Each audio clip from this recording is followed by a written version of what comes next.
Time returned to the first day of the alien monster invasion of Earth. The Lee family was watching their son Marcus's baseball game. Suddenly, several fireballs fell from the sky. At first, people thought it was a normal astronomical phenomenon. The parents prepared to take their children home. Because they were driving 2 cars, the husband and wife each took a child back. Lee saw the police who were maintaining order arrive. He went forward to ask what was going on. Lee hurriedly ran back to the car, but the car could not start no matter what. On the other side, Evelyn was with the 2 children. She did not know what had happened.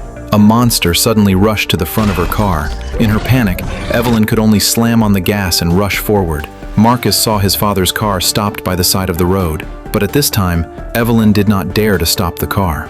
Unexpectedly, a bus rushed over from the front.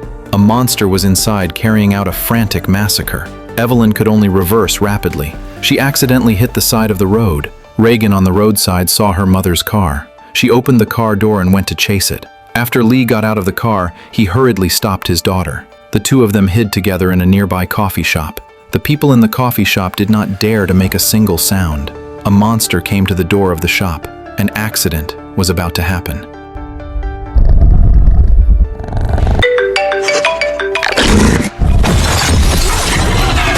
The father and daughter escaped through the back door, but the monster was still chasing closely behind them. Lee saw that the policeman had a gun in his hand. He quickly ran towards him. The scene shifted. At the end of the first part, Lee sacrificed himself to protect the 2 children. His daughter Regan discovered that the high-frequency current sound was the monster's weakness. So the mother and daughter teamed up to solve the monster. But the gunshots attracted more monsters, and the house was no longer suitable for living because of a fire. They could only choose to leave this place. Evelyn came to the basement. She put the child into a soundproof wooden box. She also found an oxygen tank from the water, and Regan found a speaker. There was also the map marked by Lee. Places where other survivors might be were marked on it. After everything was ready, the 4 of them set off barefoot. After walking out of the markings, they no longer had Lee's protection. In the future, they could only rely on themselves. They passed through the forest and walked across the grass. They followed the railway all the way forward. They arrived at an abandoned train station. However, just as Evelyn passed through a wire fence, she accidentally triggered a trap. A large string of bottles fell down. While the family was running, someone aimed at them with a sniper rifle. Suddenly, Marcus stepped on a bear trap. He could not help but howl. Evelyn quickly covered his mouth. Regan put her brother into the soundproof box. After Evelyn calmed her son down, she opened the bear trap. Marcus's screams echoed through the entire train station. The monster had been attracted by the sound. Regan quickly put down the speaker. Then she put the hearing aid on the microphone. The approaching monster instantly became restless. It opened the hard shell protecting its head. This scene was also seen by the mysterious person. Evelyn knew that the gunshots would attract more monsters. She took the children and ran towards the building. At this time, a masked, mysterious person appeared. He covered Evelyn's mouth. It turned out the monster had already appeared behind them.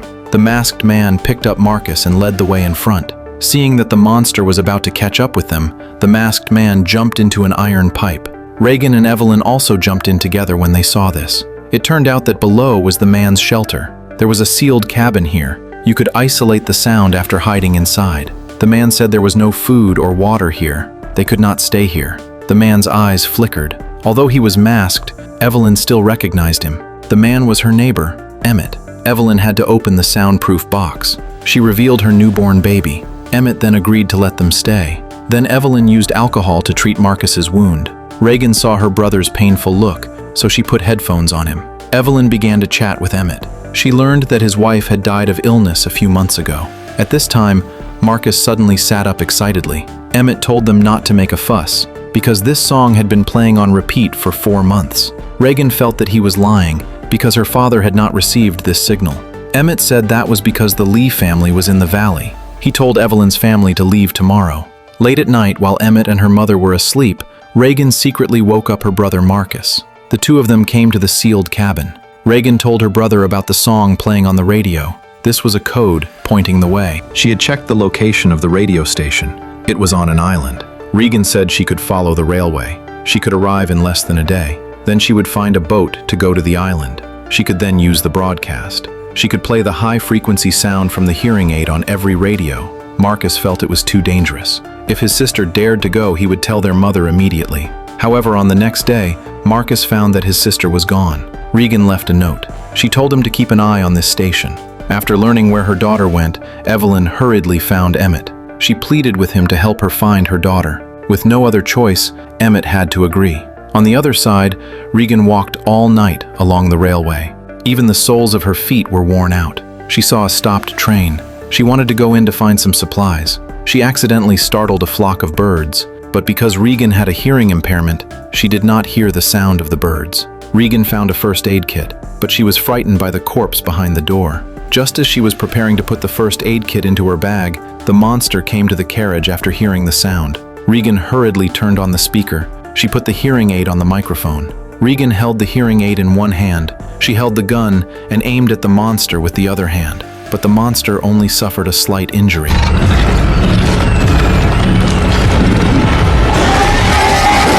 Fortunately, Emmett arrived in time. Since the gunshots would attract more monsters, he took Regan and hid in another building. Emmett told Regan after the monster left, they would go back together. Although Regan could not hear, she could read lips.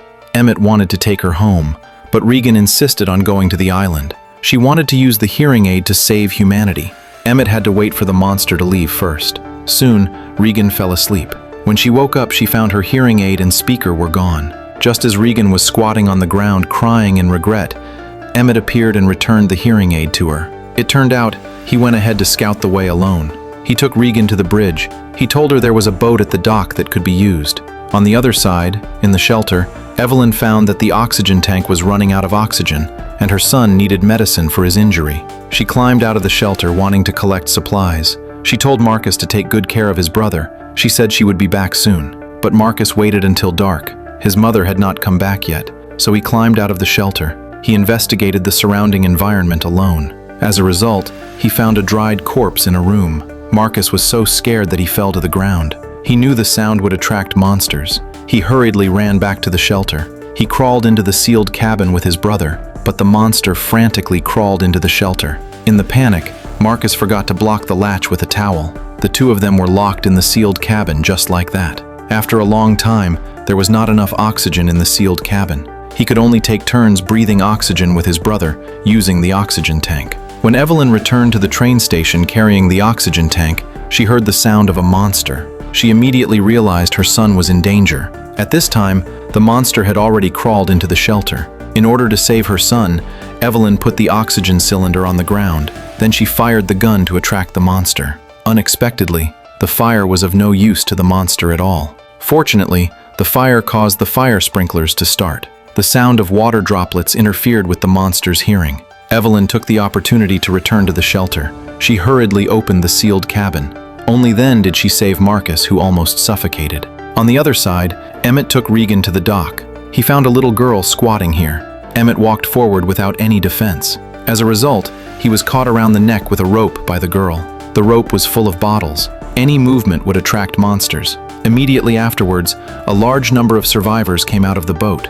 It was obvious that this was a group of marauders. The leader not only grabbed the backpack on Regan, he also took away the hearing aid. When the man was preparing to take Regan away, Emmett signaled Regan to jump into the sea. At the same time, he dragged the bottles and rushed towards the man. Unexpectedly, the monsters could not swim. One of them fell into the sea and drowned. Regan found a boat and rescued Emmett. Emmett also took back the hearing aid from the man. Then, the two of them took the boat to the island. Unexpectedly, this place was like another world. It was not disturbed by monsters at all. The village chief received them warmly. It turned out when the disaster happened, someone found that monsters could not swim, so people started to fight for the ships. As a result, a large group of monsters was attracted. Only 2 boats escaped. That song was a signal. They hoped other survivors could come to the island for refuge after hearing it. Emmett told the village chief about the hearing aid plan. He wanted to use the radio station to spread high-frequency noise to help other survivors. The village chief immediately agreed upon hearing this, but everything would wait until dawn. After dawn, Emmett came to the seaside. He took out a photo which was of his son. At this time, a strange sound came. Emmett went forward to take a look. It was actually the boat that the monster jumped on last night. The monster had actually drifted here. Emmett wanted to notify other survivors, but it was already too late. The monster had already begun the massacre. The village chief hurriedly honked the car horn, trying to attract the monster's attention. He and Emmett and the others drove together to lead the monster away. The monster indeed launched a frantic attack on the car, but it still could not catch up with the car. The three of them arrived at the radio station on the island. The village chief felt the monster did not follow. He wanted to go back to save his children. Emmett and the other person hurriedly ran into the radio station, but the monster broke through the door directly. They had to play hide and seek with the monster. Then they hid and moved to the broadcasting room. With Emmett's help, Regan entered the broadcasting room. Unexpectedly, when opening the door made a noise. The monster immediately rushed over after hearing the sound. Emmett wanted to help, but his leg was injured by the monster. He closed the door of the broadcasting room. He signaled Regan to turn on the broadcast quickly. At the same time, Evelyn opened the sealed cabin to check. She found the monster outside was gone. She just picked up the supplies on the ground. Unexpectedly, the monster was hiding behind her. At the critical moment, Regan turned on the switch of the broadcast. She put the hearing aid on the microphone. The monster instantly became restless. Marcus knew his sister had succeeded. He walked to the monster carrying the radio. On the other side, Regan also walked to the front of the monster, holding an iron bar. Humanity finally saw the dawn of victory. All right, the story ends here. See you in the next episode.